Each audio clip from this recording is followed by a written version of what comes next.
I am thrilled to be standing before you this evening to help close tonight's program, and want to share first with you that I think my initial act as president of Citizen Schools is to allocate some money to make sure we give Eric Schwartz some basketball lessons, because I have very little faith that he would survive on the court with Secretary Duncan. So my job is to support my CEO, and that's how I will choose to do it. So I want to say a big thank you. Thank you to all of the students and their citizen teachers who shared with us their apprenticeships out in the lobby earlier this evening. Those were incredible. Hopefully some of you had your blood pressure taken, your heads bandaged. I know there were a lot of hands slammed in car doors this evening on the way up to the West End. So congratulations to all of you. That was phenomenal. And I just want to thank everyone in the room whose engagement here tonight and engagement throughout the year has really helped begin to change the landscape of education reform in Boston and across the country. You are remarkable, and I am proud to be part of an organization that draws you all together. Ariel's speech, I think, encapsulated beautifully the notion that a community of people, a partnership, can defy expectations and change one individual's trajectory. I want to share a quote with you that some of you may have heard if you went to hear Al Gore speak at the Wang Theater a few days ago when he was talking about climate change, and he used an African proverb to challenge the audience. He said, if you want to go fast, go alone. If you want to go far, go together. That is definitely true in education. Ariel's story about her work at Citizen Schools with her team leaders, her citizen teachers, and her writing coach, Kathleen Taradesh, illustrates how communities of people can move the needle farther on student achievement when they work in partnership. These people created for Ariel's an environment in which exploration was valued as highly as evaluation, talent as highly as test scores, and apprenticeships as highly as assessments.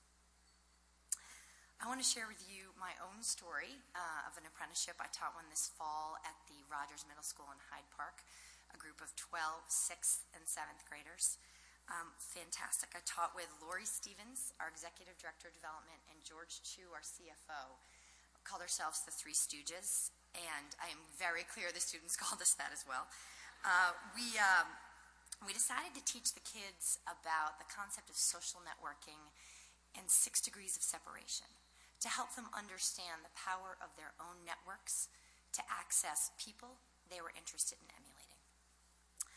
So the first day, we walked in, had all of our signs ready to sort of blow the doors off these kids, because as any citizen teacher knows, that first day of the apprenticeship is the apprenticeship fair, where you actually have to act like a salesperson and sell your idea to the kids.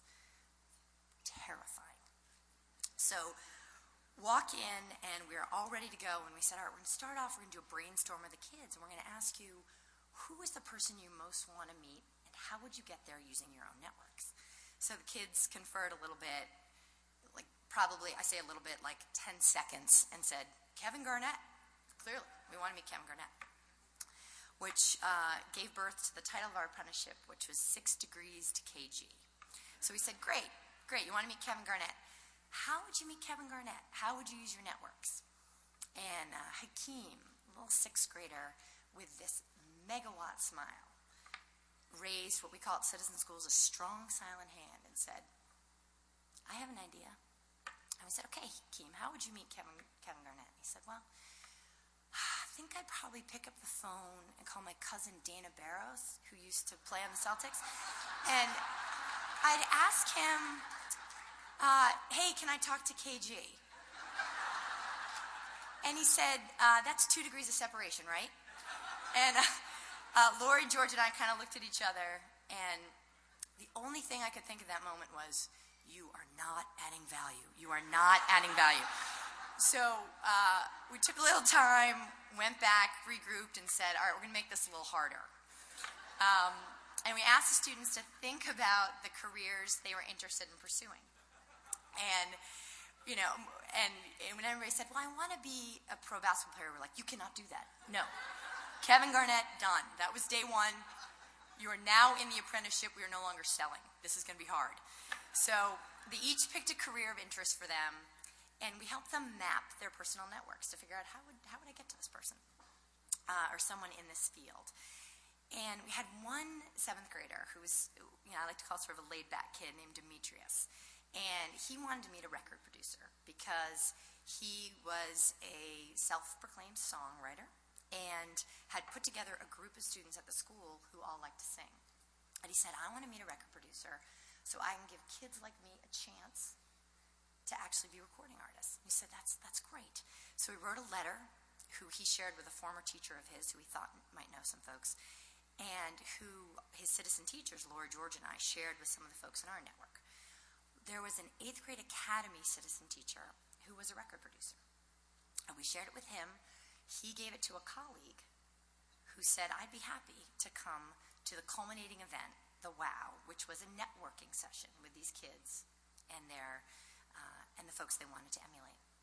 So the day of the apprenticeship, I walked in, and Demetrius, dressed to the nines. I will add that a 7th grade girl in the classroom actually created a dress code for all the students. So he knew that he was not allowed to wear baggy jeans. He was really clear about that. So he walked in, he looked great, and he's sweating, visibly nervous. And I put my arm around him. I said, Demetrius, what's going on? How you doing?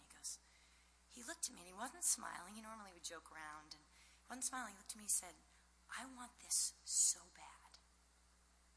He said, I finally have the chance for someone to tell me how I get to where I want to go, and I don't want to mess it up. So to me, that moment really showed the power of 3 degrees of separation, 2 powerful connections to change the future for one bright young man. And it was a powerful apprenticeship. I miss it a lot.